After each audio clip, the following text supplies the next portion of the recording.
बुधवार की शाम शहीद कर्नल विप्लव त्रिपाठी मेमोरियल ट्रस्ट रायगढ़ और जिला सैनिक कल्याण द्वारा पॉलिटेक्निक कॉलेज ऑडिटोरियम में शहीद कर्नल विप्लव त्रिपाठी के श्रद्धांजलि दिवस पर एक कार्यक्रम का आयोजन किया गया।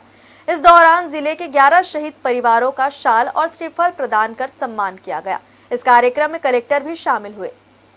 13 नवंबर की तारीख न केवल रायगढ़, छत्तीसगढ़ बल्कि देश के सैन्य इतिहास की बड़ी घटना मानी जाती है।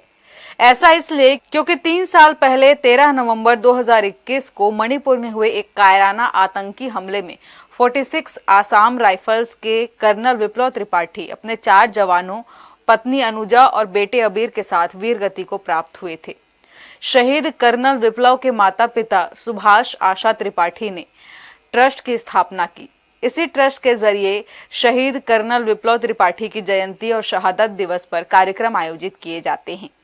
इसी कड़ी में इस साल भी 13 नवंबर को शहीद कर्नल विप्लव त्रिपाठी मेमोरियल ट्रस्ट द्वारा पॉलिटेक्निक ऑडिटोरियम में श्रद्धांजलि दिवस का आयोजन किया गया, जहां कलेक्टर, जिला सैनिक कल्याण बोर्ड और पूर्व सैनिकों की मौजूदगी में न सिर्फ शहीद कर्नल विप्लव त्रिपाठी, उनकी पत्नी और मासूम बेटे को श्रद्धांजलि दी गई, बल्कि इस कार्यक्रम के दौरान रायगढ़ जिले के 11 शहीद परिवारों का शॉल और श्रीफल प्रदान कर सम्मान किया गया।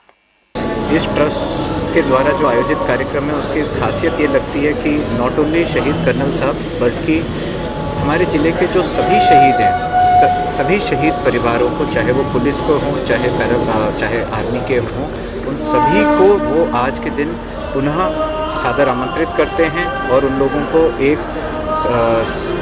एक सम्मान उनका भी करते हैं।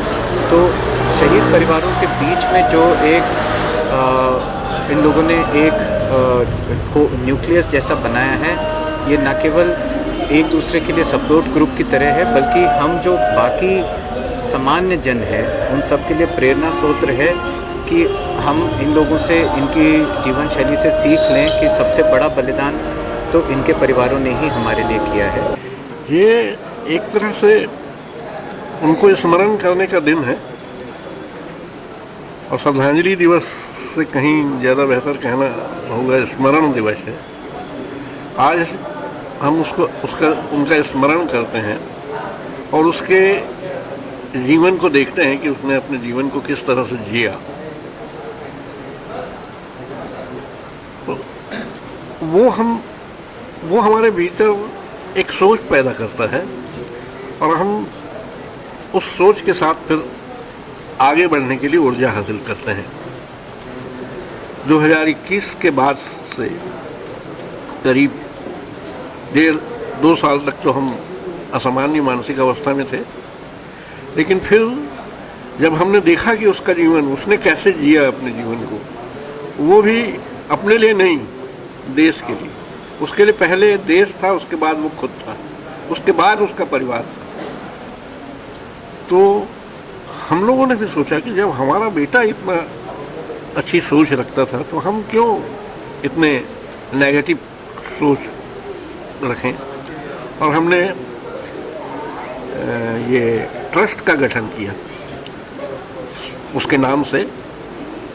और उसकी शुरुआत हम उसके साथ जो 4 जवान शहीद हुए थे उनके परिवारों को 50-50 हज़ार रुपये उनके घर में जो बच्चियां थी उनके नाम से सुकन्या का खाता खुलवा कर किया।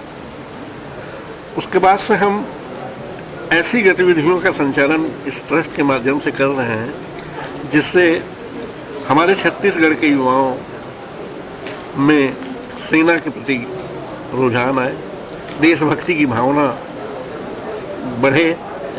इस श्रद्धांजलि सभा में महापौर, नेता प्रतिपक्ष के अलावा शहर के कई जनप्रतिनिधि और गणमान्य नागरिक शामिल हुए और शहीदों को श्रद्धा सुमन अर्पित किया। इस अवसर पर शहीद कर्नल के पिता की ओर से जानकारी दी गई कि उनके ट्रस्ट की ओर से एनडीए से चयनित सैनिक स्कूल रीवा के जरूरतमंद बच्चों के लिए छात्रवृत्ति सेवा प्रदान की जाएगी। ब्यूरो रिपोर्ट, हर्ष न्यूज।